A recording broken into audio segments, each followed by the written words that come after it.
All right. I'm going to put my my iPad in airplane mode. Oh, I just shut it. Does it fly away then, or? Whoops. Oh, it's gone. No, I accidentally shut it down. Well, I wanted to make sure it didn't ring or something. Because this is a very professional recording we do. Yeah. You're listening to Time to Lean, and here's a song with your hosts, Phil and John. Yes, this is episode 27, so hold on to your nards. And your particularly hard balls. And now the program already in progress. Speaking of professional recording, how about that remote check-in from Taco John's? You know, what did you record it on? I was just curious. Just like on your my phone. Oh, it didn't sound that bad, really. I mean, you could hear the cars and the stuff, but... Yeah, it's just the little voice memo thing on the phone. I wasn't sure how it would turn out, and stood there like a fool holding my phone up for my brothers to talk. Did you guys get some funny looks? There was nobody around, actually. I thought, you're lucky you didn't get arrested for trespassing. Yeah, nobody seemed to care that we were standing in front of the door of this. It really did look like they had just left. But I know I've eaten at the new version of the Taco John's, the one that they built down the street. I know I've eaten there before. Yeah. So it's been sitting there empty for quite a while. Weird. I know. Well, you guys should have sneaked in. We had the thought, but yeah, then you would have gotten arrested. Paul would have. Paul S. would have had to. You guys, stop that! I have to bring you in. I'll bring you in. Brit. Sorry, we're giving it away. Now he won't come on the show. I got to Brit you in. I don't know what that means. It might be slang. If it is slang, for something terrible, we apologize. I'm not going to Google it. I think I'm pretty up with this slang. Not the kids' stuff, but... the stuff you're thinking of is from Clockwork Orange. Well, sure. Milk Plus. Milk Plus Velacetin. Some other shit that he Doesn't that sound about. Good? Speaking of that, what are you drinking? Yeah, good segue there for once. No. I get too forced on the segue sometimes. No. Otherwise, we'll sit and just talk about random stuff all night. Oh, wait, that's what we do. Let's talk about last week's episode. Yeah. That's a recap. No. Yeah, last week. Well, you'll have to listen to that one. No, fine. No, I did. No, I hope so. You mean the listeners? Mm-hmm. Well, I had to listen to it. Yeah, I listened to it multiple times. It's driving me crazy. No, I know. I am drinking a traditional daiquiri. Yeah. So what makes it traditional? Well, it means it's not like berries and stuff like that. No, it's just it's not a bastard. Straight daiquiri. up. So it's just lime juice, simple syrup, and rum. Yeah. Okay. They called that a Hemingway daiquiri down in the Keys in Florida. It maybe that's where I don't know. I thought this was the original version. So it's not done in a blender. There's no Jimmy Buffett bullshit or You didn't flip on your trip flops? Nope. I blew out my flip flops. I don't got no cheeseburger in paradise. There's no T-bone. I got mashed potatoes. Oh, good. Okay, so yeah, how's that? How's that feeling? It is feeling? refreshing on a summer day. Yeah, definitely. Yeah, it's great. I still have a lot of lime juice to use up in my fridge, so this is fine. one of several ways you can use it. Yes, because if you hardly ever see on the rocks conventional daiquiris. But I really like them. Ever since I had when I was down in the Keys, I was like, so I started making that. It reminds me of the Florida Keys every time I get a little getaway every time I have one. It's nice. Ah, it's refreshing. What do you got on board tonight?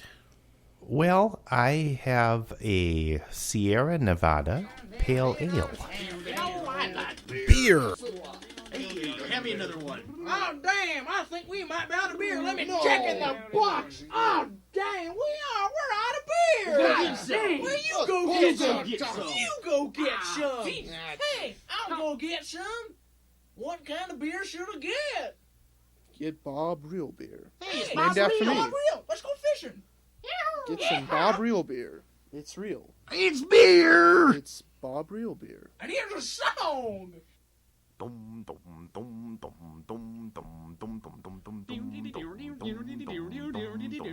It's Bob Real Beer. Drink it all year. You can buy it unless you're queer. It's good for you. It's good for me. It's good for us. It's good for we. It's Bob Real Beer. It's really hip. Drink it on land or on a ship. It's Bob Real Beer. It's Bob Real Beer. It's Bob Real Beer. It's Bob Real Beer.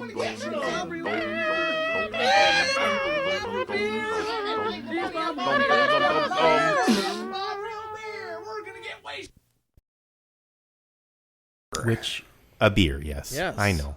What the heck? No, Well, that's good. I've been having gin and tonics lately, so I thought I'd switch it up. But gin and tonic, boring. But it's refreshing. That was one of several options I had tonight. I was going to do this or the other thing besides just whiskey. We have several cans of this basically flavored alcoholic mineral water that's kind of popular right now. Yeah, I've seen different. What's the main one? Bear Claw or something? Or I don't know. It's in this skinny white can. Yeah, I see them all over the place, and we got some quite a while ago, and I don't really like it. There was a meme going around saying that it had one of the guys from Scooby-Doo, the old 80s cartoons, and pulled off the 80s? The top of whoops, and pulled off the top of one of those bottles or cans, and it was a Zima in disguise. Oh, okay. So I don't know. Zima. Oh. I don't. I hadn't thought about I'm Zima sure in a I've while. tried that, but what was that? I can't remember. It was just some It weird was it was the flavored booze malt liquor equivalent thing of Crystal Pepsi, basically. Oh, I mean, basically it was a flavored premium malt beverage. yeah, but it had no color. right. Water it was clear. water clear. That was another ad we never actually recorded. The narrator can take care of that. Fake ad, or did we? Did we ever put that on here? I don't remember. No, I think we would did. just joke about it constantly. I think maybe the narrator did, or we did have an ad for it once. Well, I'll have to ask Heather. Heather K. Heather is the official Time to Lean chronicler. Well, I mean, we can't keep track of everything. No, The Wrangler? even with the Google Doc and everything, I'm sure We're trying, repeat folks. things. If we repeat sometimes, it's just, I don't know. We're getting to that age. That age, these kids these days.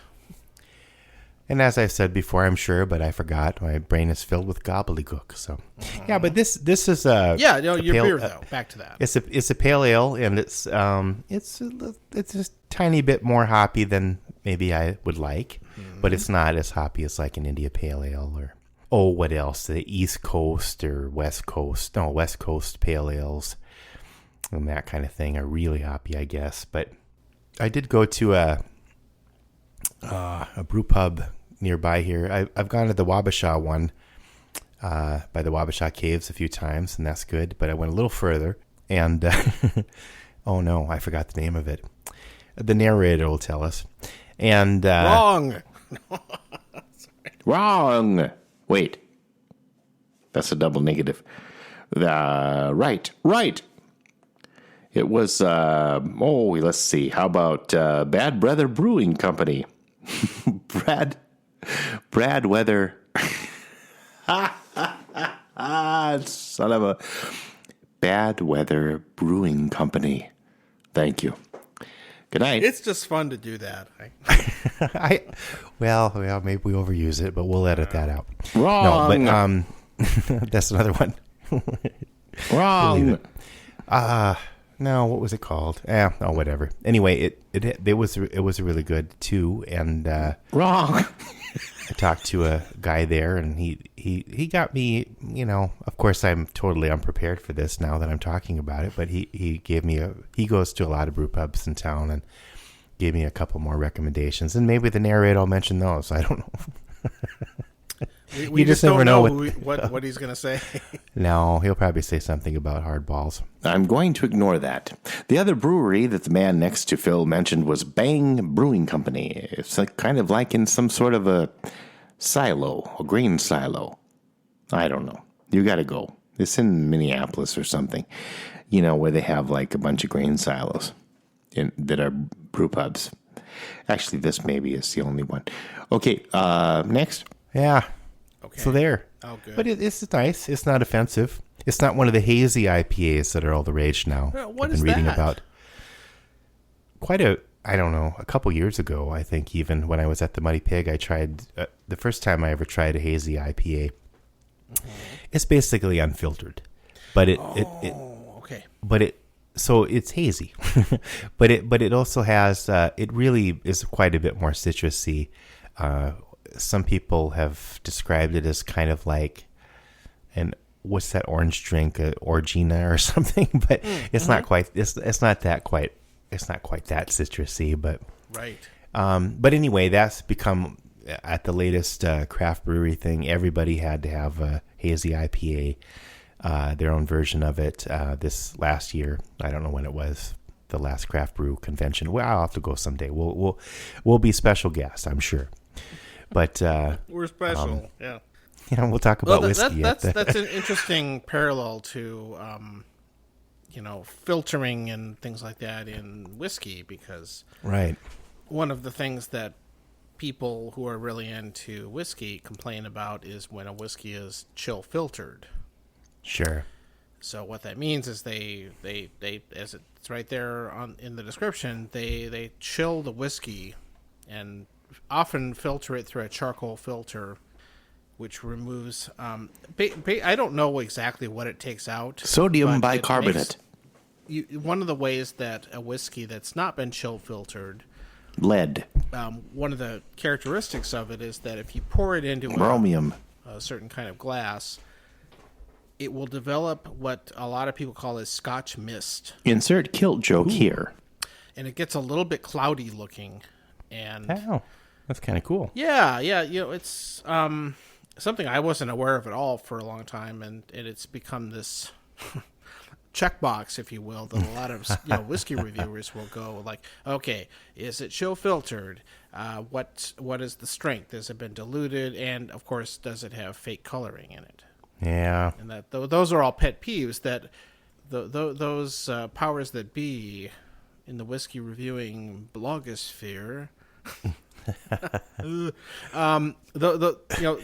are usually indications that it's not really a quality whiskey, and that it's very highly. That's like that. All those things are done to make the whiskey look attractive in a glass. Would you like to look attractive in a glass? Sure, wouldn't we all? Call 1-800-ATTRACTIVE in a glass, and you can look attractive in a glass as well. What kind of glass do you want to be attractive in? Well, there are different options available, different packages and sizes, depending on your budget. You can have a wine glass, you can have a goblet, maybe a pint glass, or maybe a stein, one of those things with a handle that opens up and yodels. But anyway, whatever. I digress. Yes, attractiveinaglass.com. Hi. Goodbye. It has a dark color to it. Yeah. When most, especially Scotch, doesn't really have a dark color, so you can have a Scotch that, if you don't mess with it, and it can be 20 years old, it's actually quite pale. Yeah. Is that some confusion with like bourbon, how it's like white versus white lightning or something like that? There's some of that, and the coloration I think comes off of the wood, but there's this. They're trying to find a quicker way to do it. Well, but there's this general conception that conception. No, that's not right. Concept. Okay, I'm going to come back to this. Immaculate. It wasn't. You had an immaculate concept. It's holy. There. Yes. The Virgin Holy Johnny Walker. water. The Virgin Mary edition. No, so it's blue. Well, I don't know. Yeah.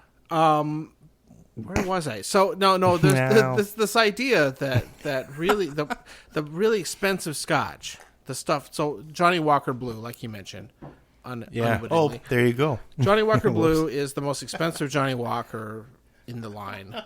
It's $180 a bottle or something like that. Oh boy. And it's if you shell out that kind of money for Scotch, it better look rich. Yeah. So if you get this pale kind of, it doesn't even look like apple cider. It's just this kind of barely brown, like it just looks like it came out of the still. Why is the president orange? Yeah. That you're not getting your money's worth, and if they add some caramel coloring to it, it has that like, oh, that's been aged extra time, so it's darker. Sure. And so that it makes it look more attractive. Yeah, they could reverse market at that if they yeah. And the thing is about it is, of course, there are plenty of craft distilling that's going on that deliberately avoid that, sure. And some people seek that out because they don't want. Well, it'll change. The perceptions will change. It's like everything else: organic food, other things that. It's like you want a bunch of things added to it. Beautiful piece of produce that has no flaws. Yeah, but it's covered in wax. But it's covered in wax, and it's just messed with. And the same thing with booze. Yeah, and so I think the beer people are doing the same thing. People are searching out blemishes and I want this giant wart on my apple. It's more natural. Yeah. But that's why I tried the Hazy Thing, because I was like, right. I just had a feeling that it had more of the goodness to it. It wasn't, and maybe that's just in my head. But I just felt like it was. I was getting more, I don't know, microbes or something maybe. Right. And we all have to worry about our gut biomes. So maybe the Hazy Thing is good, but it is very. It's not my go-to.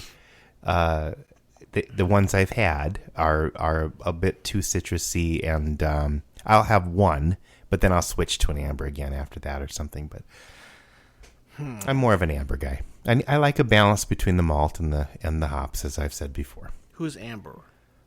I don't know. We'll have her on later. Okay. I do know an Amber. Wow.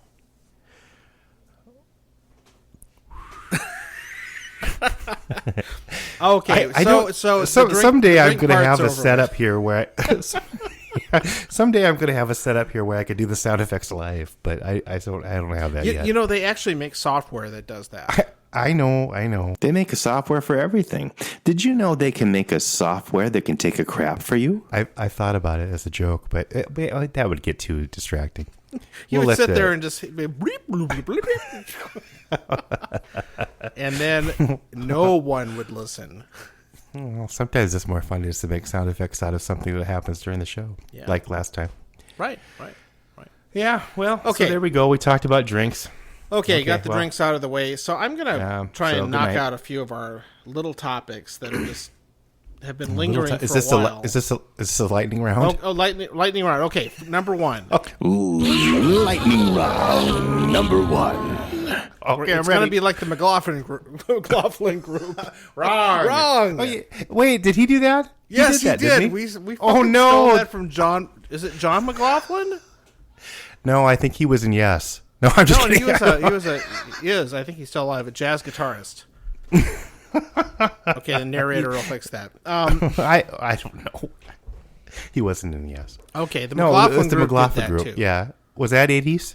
Oh yeah, it was on PBS every Saturday. Oh, I remember getting a kick out of that. I think it was no Hardline or what was the other show that we watched sometimes that would have two people Crossfire. And then somebody Crossfire. Okay, that was on CNN. McLaughlin group was like a once a week thing. Yeah, no, it was every Sunday or something, or Saturday. Yeah, I swear that like it was like a dinner time on a Saturday. I don't know who the hell was watching it. So the two things I remember at that time period were the McLaughlin Group and the Muppet Show.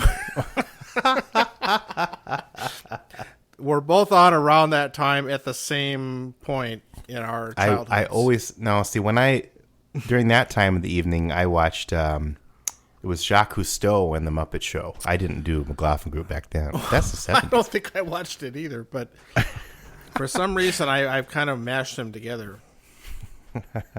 I'm surprised there wasn't a Muppet version of McLaughlin Group. Probably maybe there was.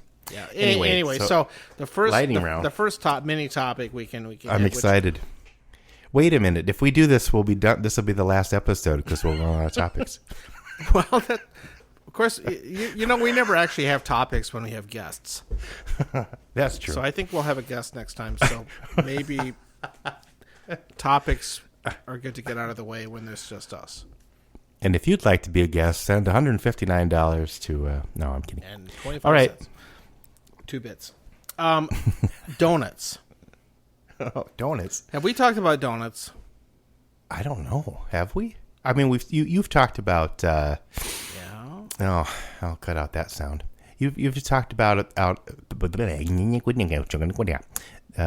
It's a Star Wars episode again. No, you've talked about that. The one was when they're really fresh and they had the light on. Oh, Krispy Kreme. Yeah, you've talked about them once.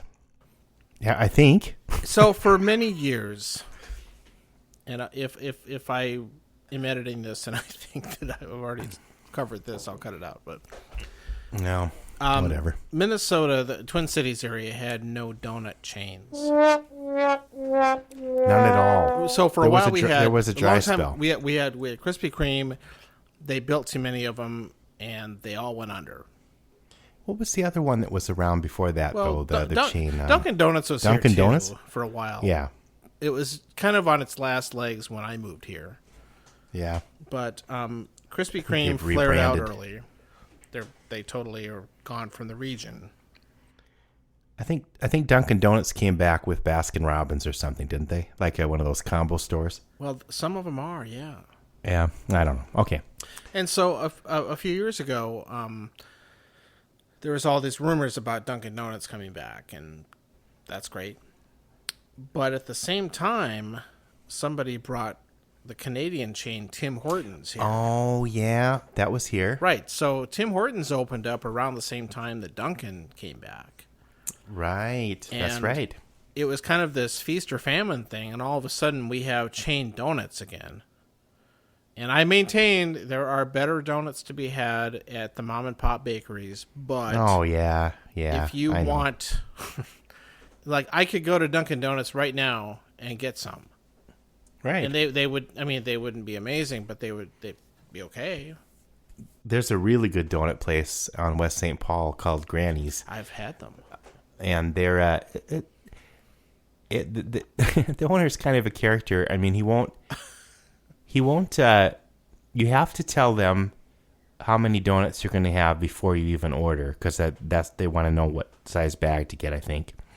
And you're kind of like, I don't know, but and you have to pay in cash.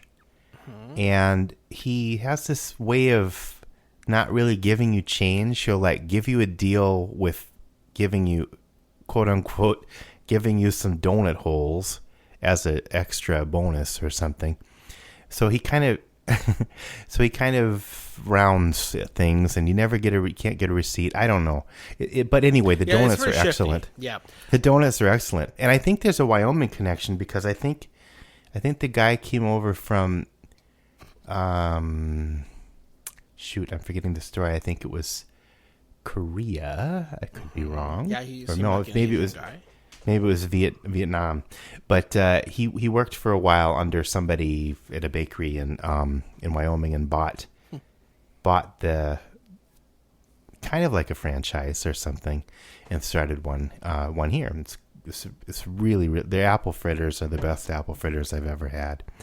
But there's there's some quirks. On the West St. Paul page, they call him the Donut Nazi, kind of like the Super Nazi guy. I could totally see that. Yeah. Because you have to have things just right, or it doesn't go right. It doesn't go well. Yeah. And he's not crabby exactly. It's funny you mentioned having to particular. know how many you're going to order in advance, and so when I go into a donut place, I actually try and strategize how many I'm going to get. So I always try and get to it at least a half dozen, because if you do that, that's the threshold, and when you get a box as opposed to a bag, right? And bags suck.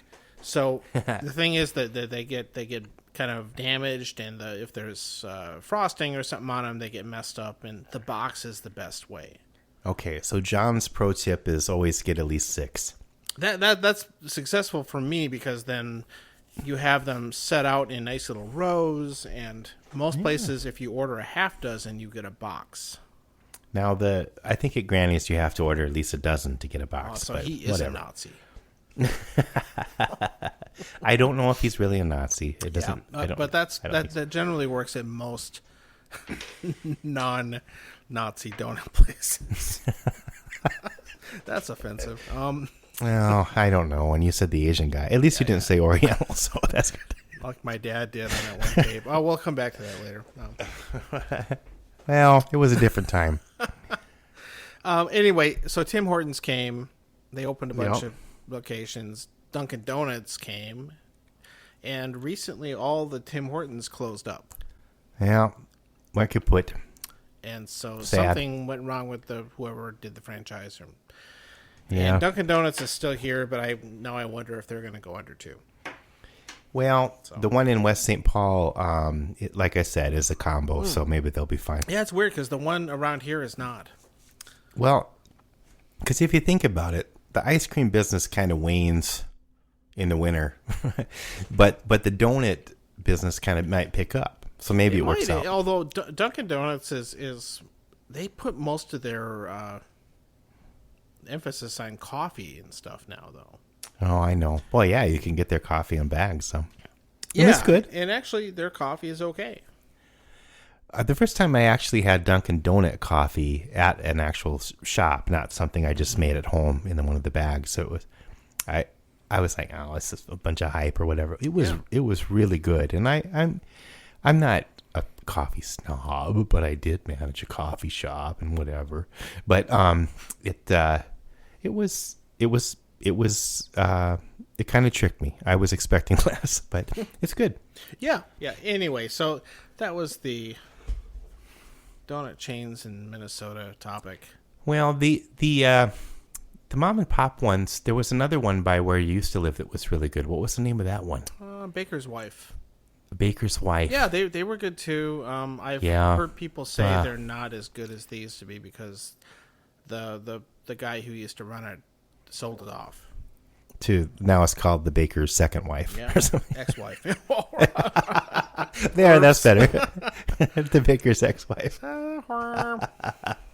Okay, well, you had a better one that time. Yeah, that's good. And oddly enough, even though I have a Dunkin' Donuts within a mile or so where I live now, I have at least 2 really good mom and pop bakery places with donuts nearby. So it's really it's an embarrassment of riches, and I shouldn't eat any of them. Well, I was going to say, I try to avoid that kind of stuff, but I know, but it's nice every to now have and options. Every now and then, it's nice to have a good. I love a really good apple fritter. Yeah, oh my God. There's a place in Bloomington that's my current favorite apple fritter. Oh, it's called in Bloomington. I think it's called Daylight Donuts. Okay, or I'll have to go try that out. Do a apple fritter road trip. And the thing is, apple fritters are interesting because there are different ways that they're done. And the ones that I've gotten to really like are the ones that are kind of flat and almost crunchy. Yeah. Granny's is kind of like that. Yeah, really that's good. my favorite kind. And they're not all puffed up. And they don't put a bunch of that apple pie filling or something. Oh, no. I hate those. No, that's not canonical apple fritter. can have a couple apple pieces. Yeah, in there yeah. maybe, You should just enough to remind you that it's apple. It's in the apple family, but if you take a bite in it and it's like filled with apple pie filling, no, like, that's no longer an apple fritter. No, I'll get an apple pie if I want that. Sad. Exactly, it's sad. All right. Okay. So how about those shootings? No, that's I'm just kidding. No. Anyway, okay, that was a mini topic. That was see, that one's done. But we made it too long. No, but and I'm removing it from the topic. John has a checklist. We're going to find out who's naughty and nice tonight. Moving on to our previously on Time to Lean. No, wait. I thought we were going to keep going with the mini topics. No, okay. No? Yeah, no, we're going ahead. Okay, I'm ready. The next one that I wanted to bring up because it was somewhat recent is Mad Magazine recently went out of business. Lightning round number 2. Mad Max goes out of business. Mad Magazine. Is it totally gone now, or Apparently. is it going out? Okay, yeah. I don't know exactly the timing, but it's... I think it has something to do with the Hortons. Mm-hmm. Tim Hortons and Mad Magazine were co-venture. I didn't read it that often, but whenever I got my hands on one, I'd look at it for sure. And of course, that back cover thing was always my favorite. You fold up into 3 and become a totally different picture. And yeah, I don't know. But a lot of comedians or whatever, that's kind of what they cut their teeth on. Right. And like, Weird Al Yankovic, of course, or Yankovic. What's his name? Whatever. There's kind of even before like National Lampoon, and I guess probably the people I'm more influenced by were influenced by National Lampoon, Saturday Night Live, and stuff like that. But those folks were kind of influenced more by right. By so Mad Magazine. Mad had this golden age probably in the 60s and 70s. Yeah. And that the 70s, of course, when I started, that's when I became aware of them, and I still have a small pile of old issues that I saved. John has a large pile of small issues. It'd be fun to look at them again. Do you have a Star Wars one? What's that? Do you have a Star Wars one? I do somewhere. I actually have a book of kind of their highlights book of their 70s stuff, and it's got the Star Wars one in it. But okay, because I seem to remember looking at one at your house, but yeah, they made fun of everybody, and it was there was a certain time period where it was just hilarious. Oh yeah, and it was so cutting edge. I mean. Yeah, they were pretty much equal opportunity satire. Sorry about that noise there. I karate chopped my headphones off my head accidentally. Well, so what were you saying? Equal opportunity satire. Yeah. Well, you probably kind of made it when you were. I think Weird Al Yankovic said that. When he got to do a guest edit or something, guest editor on one magazine not too long ago. So he was very excited about that. Yeah, I remember, of course, they made fun of Star Trek and Star Wars and stuff that I was into as a kid, and I thought that was hilarious. And the art was so good. I mean, really, it was just top notch, really. And but what I wanted to bring up beyond just the general demise of Mad Magazine was that they had a number of musical satires that they did, and they put out some recordings. And so I'm going to talk about 3 of them briefly. The first one is one that my dad actually had a copy of for a long time that was called Musically Mad. And it was a full LP done in like 1958, I believe. Oh, for Pete's sake. Yeah. So it wasn't one of those ones you got on like Tiny Film no. in This the was magazine. a full. It was a real thing. It was a full LP. I think I've read about that in. I was reading about the National Lampoon folks. I think they had mentioned that LP. I read some book a while back about National Lampoon, whatever. Whatever. Okay, fine. This LP, which I believe is on YouTube, so if anybody's curious about what that's about. Oh, I'll have to go check that out. It's, a lot of it is making fun of classical music. Which is before PDQ Bach. Yeah, it's kind of almost a predecessor to that, and it has these really goofy songs like this Flight of the Bumblebee played by trombones, but it's called the Green Bee. And it's this oh my god, and it's really funny actually, and at the end basically it kind of stops and there's this huge fly swatter sound. Oh sure, that's almost Spike Jones. It's probably very inspired by Spike Jones, but that's what that was the earliest one I heard. And then in the 1970s they put out these what they used to call sound sheets. And so these little plastic these little, I don't know how to describe them. If you look them up online, you'll see what they are. But they're these little plastic floppy records. Very thin. Yep, they were inside the magazine. And they would instantly scratch up, but you still. Oh yeah. You had to put it on. Usually, if you put it on your turntable, you had to put it on top of another record. That's right. And hold it, and maybe put that 45 thing on. And Mad Magazine wasn't the only one that did this. It was kind of a promotional tool used in those days. But they, in the first one I remember is this thing called the Mad Mystery Record.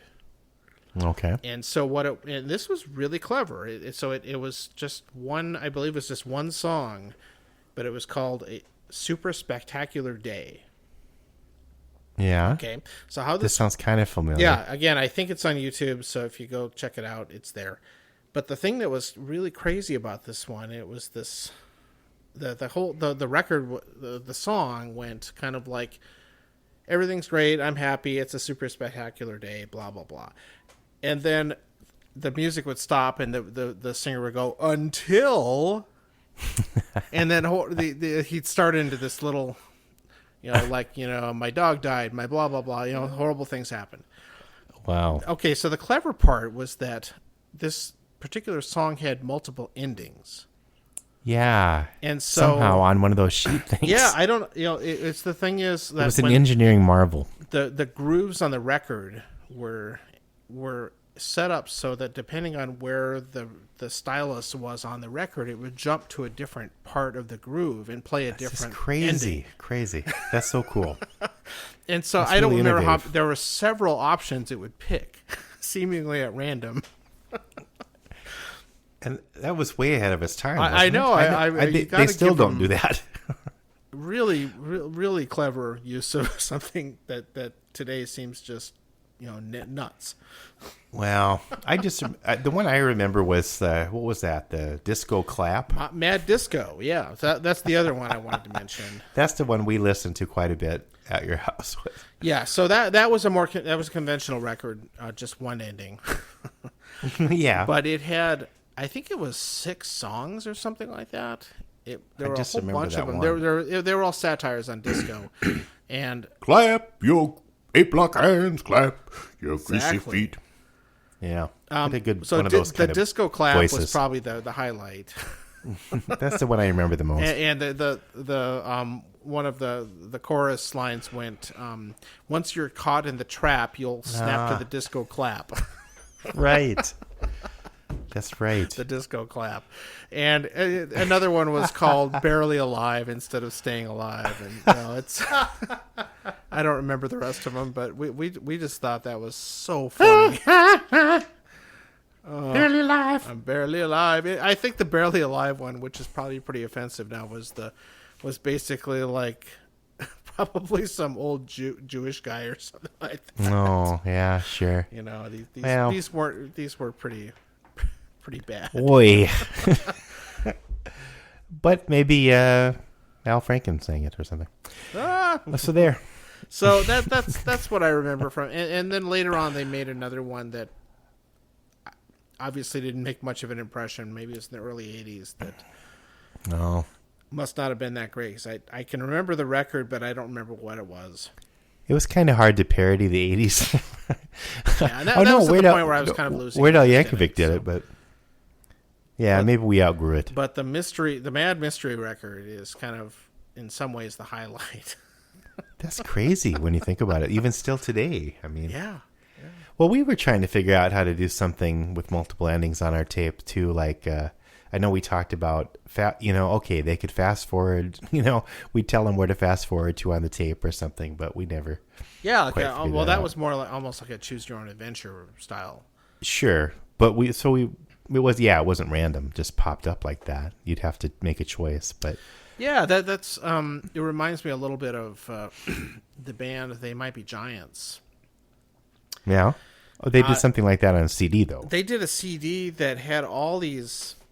So the last section of the CD, they had all these really short tracks, like just a few seconds each. So you could put it in random mode. And if you put them in random mode, you would get these every so often. Yeah. It's actually pretty damn clever. Yeah.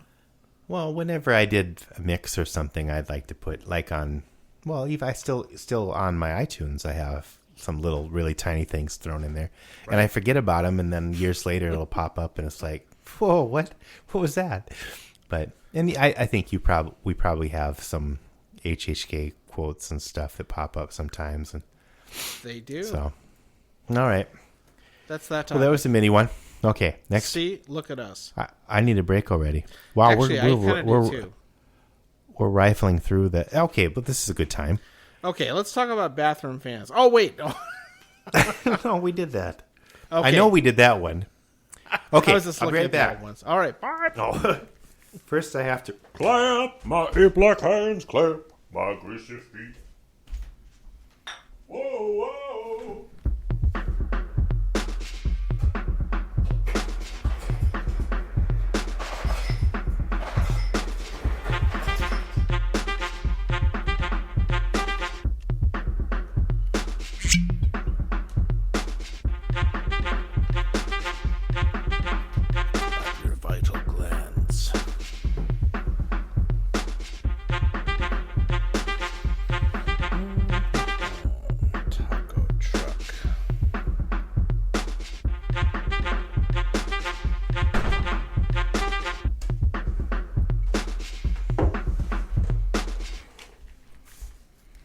You back? Yes. John's back in black.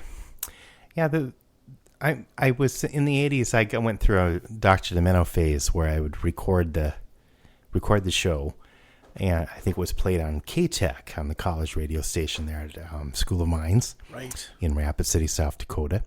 And so I'd record the episode, and then I'd make best ofs.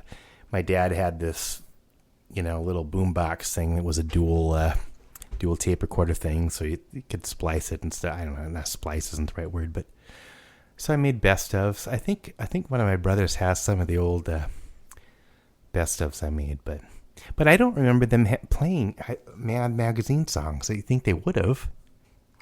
Some licensing thing. Probably the lawyers. Yeah. So speaking of Dr. Demento, I remember him mostly from his appearances on Night Flight. Oh, Night Flight. That was another 80s thing. Segueing us into our next topic. Night Flight was very odd. Yeah. I guess you can subscribe to some sort of Night Flight channel thing where they have all the episodes and some service you can get on the internet now. Yeah, it was very unusual. It was very repetitive, though. But I mean, looking back, I'm like, oh, this is on again. But that was during the time period where I would I'd be watching my dad's motel and staying up way too late, watching, just sitting in a room watching Night Flight until 2 a.m. or something. Then they'd play really weird stuff like that one weird claymation Frank Zappa video or stuff like that, or the Jimi Hendrix national anthem, just weird things. Yeah, they had really the music was super eclectic on there. They had jazz fusion and they have concerts and stuff. Yeah, it was just, and I think they kind of didn't really think everybody would watch every single episode. No, and you couldn't fast forward. I just fast forwarded this podcast. I'm talking to you from the future. Oh, you could record it and then fast forward. And yet somehow I on my parents' Betamax, I recorded some of them. Yeah, right. I don't know why I never did. Well, that's where I saw it, because I never somehow caught the Firesign Theater one, but you had that they'd play sometimes, but you had that recorded, so I watched it then. But I don't remember catching that on Night Flight. The other thing, see, that was more, I think it was every day, like at 5 or something, was Radio 1990. Oh, okay. I don't know that one. That was a video show, half-hour video show, I think on the USA Network also. Mm-hmm. And that was, I was really into music videos ever since back when MTV played music videos. But old. I remember the first time I ever saw MTV. We were on a road trip, and the camper broke down in Kalispell, Wyoming, on the way to out west somewhere, Seattle, I guess. And we had to stay in Kalispell for an unplanned time, and while they found parts or something, and we went into this.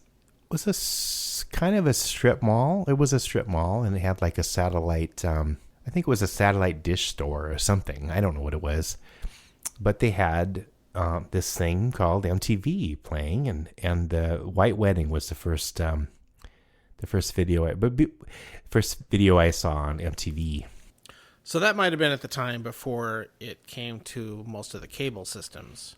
I think that, yeah, because we didn't have it at cable back then. The only way I would get my music video fix back before that was, So HBO had like filler time in between the movies, and I would actually look at the guide and say, okay, that movie gets over at 5:40, and the next one doesn't start to 6, so there's going to be 20 minutes of, some of them were ads for movies that are coming up, but they'd show short films and music videos and stuff like that, and that was really cool. Everything was more of a Wild West during those times.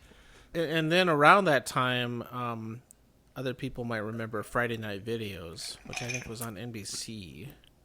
Friday Night Videos. I watched that every Friday night. Yeah, all that stuff. Crazy. Was Fridays after that?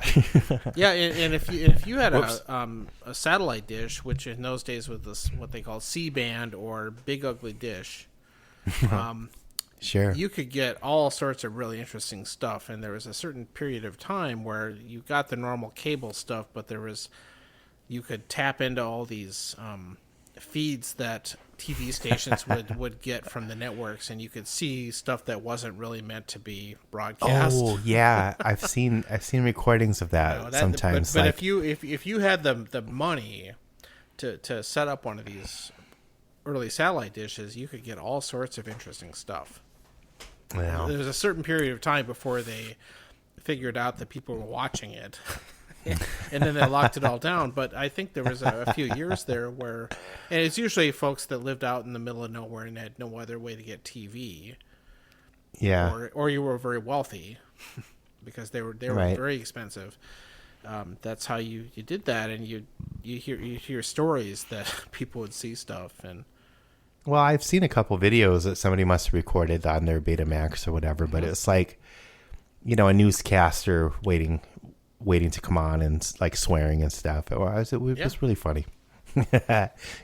Or picking their nose, oh, that was funny. Exactly. Peter Jennings is picking. That wasn't Peter Jennings. I can't remember who it was. Yeah. It wasn't Walter Cronkite. That was earlier. He was a very professional. He never picked his nose. Well, he knew he was live, so he was more careful. So I'm gonna cherry pick a little bit from the TV topic list. Yeah. Let's talk briefly about cartoons. So I assume that you did this as well, but early Saturday morning you'd get up to watch cartoons. Oh, I got up before they even started. I woke up somehow. I didn't have an alarm, but I woke up before the cartoon started. I did that too for a while, and you'd wait. You, and you're not a morning person. Yeah, no. Apparently, I was willing to do it then, and I'd be sitting there in front of the TV. Either there would be nothing on the channel, or maybe you'd have to sit through the last 5 minutes of the Farm Report or something like that. Or do you remember that? What was that? It was like a screen with a Native American. Oh, well, that's a classic off-the-air signal pattern thing. Sure. Sometimes you get that. Yeah. Usually there was something else playing.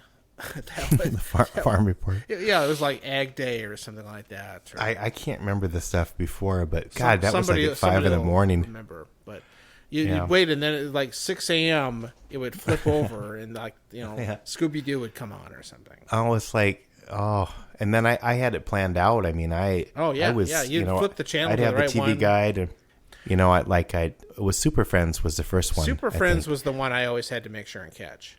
I never wanted to miss that. No. And then it would, I don't know, it would go from there, but I'm trying to remember other ones. But the three I definitely I tried to catch. The never miss. And I probably have them all kind of lumped together, but the three I remember really seeking out were the original Scooby-Doo, which was, of course, those started back in 1968 or 69. Sure. But they just reran them all the time, so they seemed new.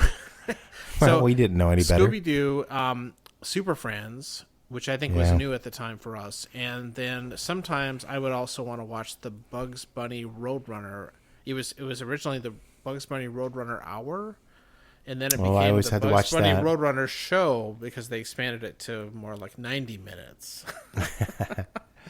Well, I remember I never missed that one. I think we probably watched the same ones. Those are the big ones I remember watching.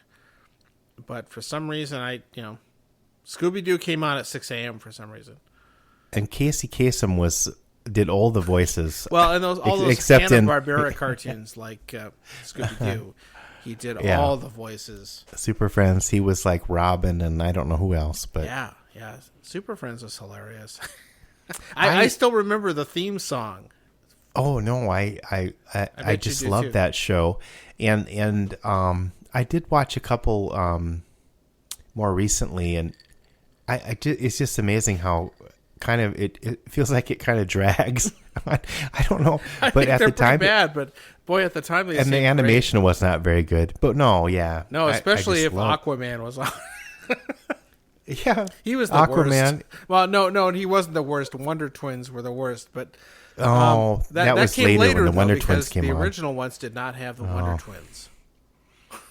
We made fun of them in our superhero thing. What was the Siamese Wonder Twins? Boy, that's bad. So it was form of a garden implement, and one turned into what was the other thing?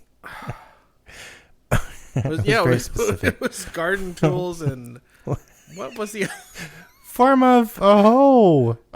God, I'm kind of glad I forgot about that. How did you not forget that? We should have Sean on. He'd remember. Narrator. What was the other thing? Anyway, narrator. The Wonder Twins had the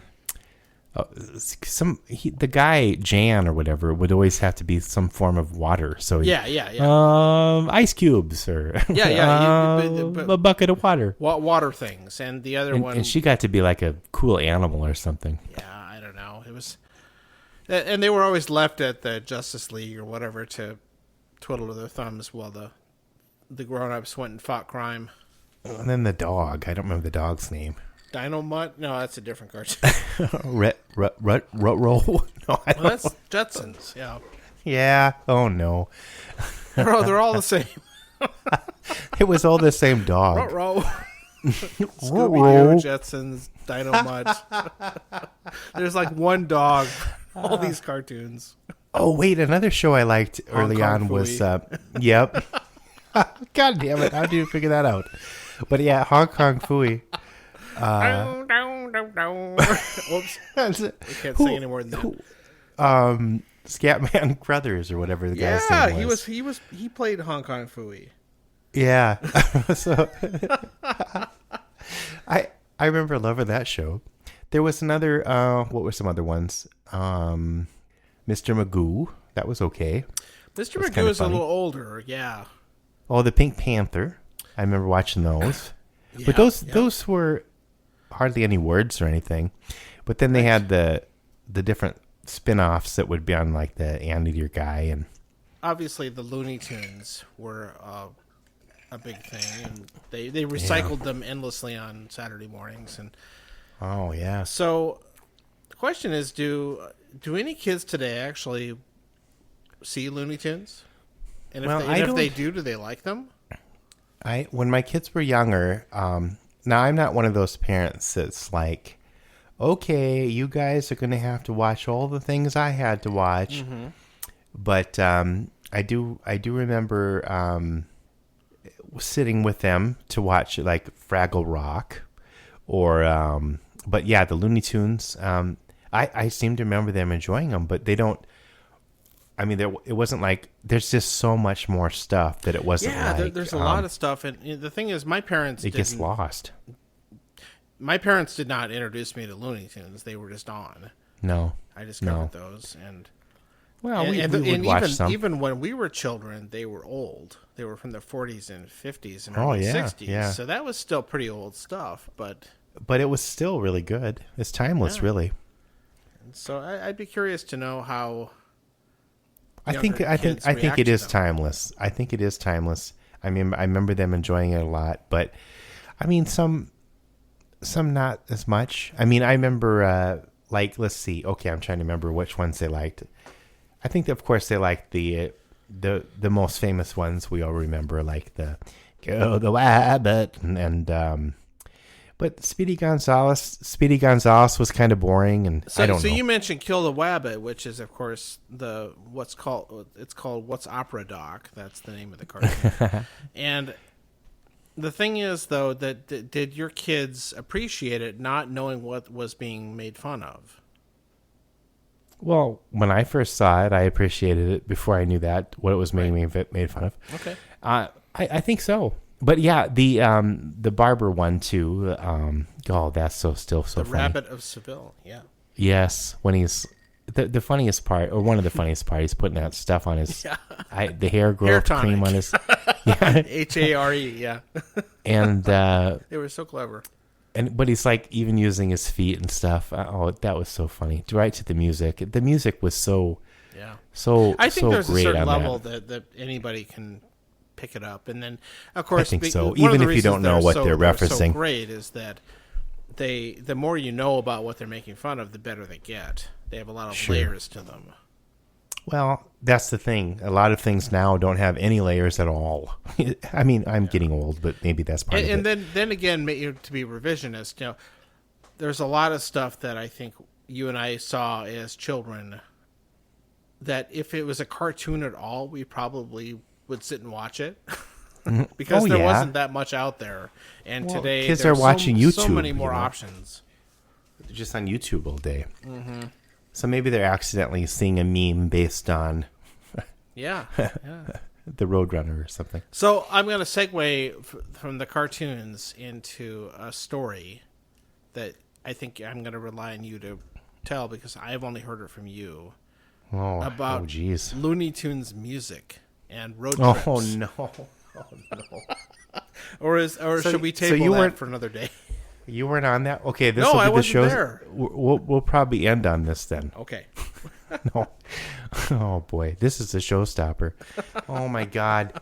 No. Okay. I mean, we're talking about Looney Tunes. We got to work that in, right? I guess. I have a little bit of post-traumatic stress disorder from this, but it was so basically. It was Blake, my brother Blake, and Sean, and your brother Rob, and I were going from Minneapolis to Rapid City, on an overnight thing. And it wasn't meant to be overnight, but Rob was really late, and we couldn't. I don't know. He was trying to. I don't know what was going on. There was 2 different women he was saying goodbye to. I don't know what happened, but anyway, so. he teases me about the ladies back then, but something was, whatever. I won't go into that. But we left really late. And so the idea was I was, the morning person. So I was going to drive the first shift, and then we had it broken out. I think Sean's job was to be in the back with the music. And he wasn't gonna drive. Sean, he could drive, but if you got him laughing, he'd have to pull over because he couldn't laugh and drive at the same time. And that's not good on a road trip. Pull off the highway. So I'm driving the first shift, and we left way later than we had, and so I was driving too fast, and of course I got pulled over, and so I got a speeding ticket. And then it kind of started out already. It started out sort of, I don't know what the word is, auspiciously. That's a good word, but I don't know if it means what I think it does. But and we're driving, and somebody, I think, I don't know, Blake or Rob did the different shifts, and it just was this trip. The weather had that kind of that low blowing snow over the highway, so you couldn't see the road really, and so it's kind of tense, and you'd have to pass a truck sometimes, and you weren't quite sure where you were on the road, and I think at some point Sean fell asleep, and the tape player was on auto repeat or auto, and so he thought it would be funny to play the Looney Tunes. It's just the music. It wasn't any. So it's just these weird little bits like boom, boom, boom, boom, boom, boom, boom, boom, boom, boom. Yeah, he had gotten a CD at some point of like the soundtracks from these cartoons. And so we're driving, and I think it must have taken us a while to figure out that the goddamn thing was on auto repeat, because, I mean, in my head, we listened to Looney Tunes sound bits for 4 hours straight on this blizzard condition, ultra tense drive, and nobody else could do the last leg of the drive, And finally, I said pull over, and because I had rested a little bit, sort of, and I jumped in then we said, Sean, turn that fucking music off. I mean, we were all pissed off. We could not believe it. I mean, he didn't do it on purpose, but, we were about ready to throw it out the window. And I don't know if I could even listen to that music again now. If I listened to that soundtrack right now, I might find Sean and strangle him. I don't know, but so I jumped in a snowdrift to try to wake up. And I said, okay, I'll do the last leg. And it was, it was like 4 or 5 in the morning. And we were, I don't know where we were. We probably hadn't even gotten to Wall yet. And anyway, did the last leg, and somehow we all survived, and somehow Sean survived. But that was somewhat traumatic. I tried to kind of block it out, but evidently I didn't. But it was somewhat traumatic. Wow. Well, okay. And I don't know if this was the time or if I'm combining a different memory of, because Lee and I, or in different combinations, would do these, late night, all night drives. Yeah. I did a lot of those too. And you'd leave the Twin Cities at like 5 or 6 p.m. Stupid. In the winter? Yeah, usually. It was so stupid. But I remember one time pulling in to Rapid City. I was probably like, I think this was a different trip, but probably like 5 in the morning, and there was driving down West Boulevard to drop Lee off, and it was this mist all over, and it's kind of the boulevard and the trees. And there was like these deer in the city, and it was just a weird ending. That was the surreal ending to a different road trip. But there you go. Wow. Well, thank you very much. And here's a song. No. Wow. Oh, another show back then was Land of the Lost. That was a Saturday show too, but that was live action. I use the word action loosely. I tried to watch. That's another one of those shows. I tried to watch the pilot episode or whatever of Land of the Lost, and oh my God, it was agonizingly. It was so slow. They couldn't. In my head, the whole episode was them kind of hiding behind a log, talking about something that they were seeing. They didn't even show it. It was like, well, no. Sometimes they'd cut to this, animation of a claymation or whatever of a dinosaur, but this is they're just pointing at it. Oh no, look it. It's like, oh my God. But that was so exciting back then. Yeah.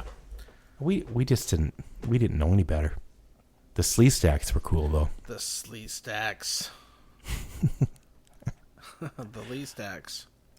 I am Lee Stack. This is philosopher reptile that sits in a pyramid thing.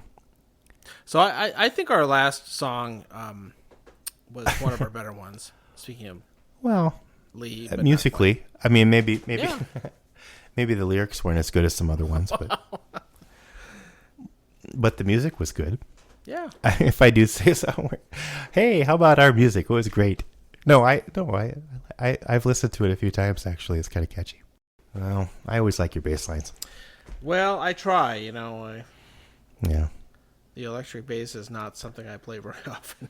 I can do a random just classic rock tune or something like that, but I don't do it very often. Well, no, I know. It's okay. I liked it. Yeah. I don't know. Is that it? Well, I mean, there were other TV shows like Dukes of Hazzard and I remember watching that a lot. That was a favorite. Yeah, there were. I mean, some shows from that time period I have revisited. Like we rewatched some of the Love Boat and Fantasy Island, for example. Oh yeah. Like those are really pretty fun to watch if you have a nostalgic attachment. Yeah, it's kind of like Taco John's. Oh no, we're getting into Taco John's again. No. No, but I have definitely a nostalgic connection to Fantasy Island. I noticed the point where we threw in the towel with the Love Boat was the episode where Ginger Rogers and the Dallas Cowboys cheerleaders show up and sing "Love Will Keep Us Together." Oh God! Which it's on YouTube. That was their Jump the Shark episode. Infamous. Well, whatever. Yeah. That was the point where it's like, we just can't watch any more of this. No. It's just horrible. Oh my God. It's so funny.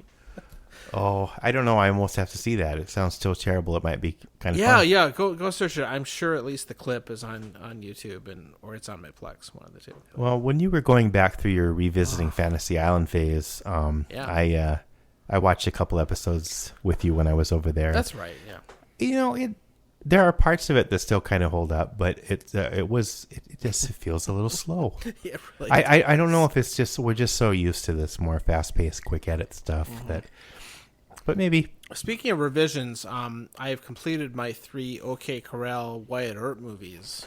Oh, which I need to watch those. Yeah. I'll have to talk to you and Rob and see if we want to time that up with a future episode. But I definitely at least want to watch that. What is it? The Hand of the Gun or the Gun of the Hand or the Hour of the Gun? Hour of the Gun that feeds you. That one turned out to be really interesting. It's so different. That was. Out of the ones you listed, that was the one that sounded the most interesting. Yeah, I don't know if it's the best of the 3. I think maybe My Darling Clementine is the best. Actual. Oh movie, my darling, oh my darling. It's really interesting. Okay. So well, we'll talk about that later. Yeah, we definitely will. Maybe we'll all watch it and next time we have Rob on. Rob, we can talk about it. Yeah. Okay. Well, man. Fine. Until next time. Same bat channel. And here's the song. I don't know what we're gonna do with this one. Super Friends. There it is. Did we have any music from our superhero parody? If we can find it. Oh, we might. Yeah. Okay. Mm-hmm. Maybe we could just put one of those in there. We don't even need to do a song this time. My lovely wife is rearranging the cupboards. I'm glad. Because they were terrible the last time I was there. Yeah, they were terrible. Yeah. The spices were totally in the wrong place. Spices are in the wrong place. Spice Girls. All right. She is a Spice Girl. Yeah. I was gonna say goodnight to your special Spice Girl, and we'll talk to you later. Special Spice Girl lady. I gotta go to the taco truck. Okay. Taco John. Bye. Good night. Time for a Time to Lean flashback.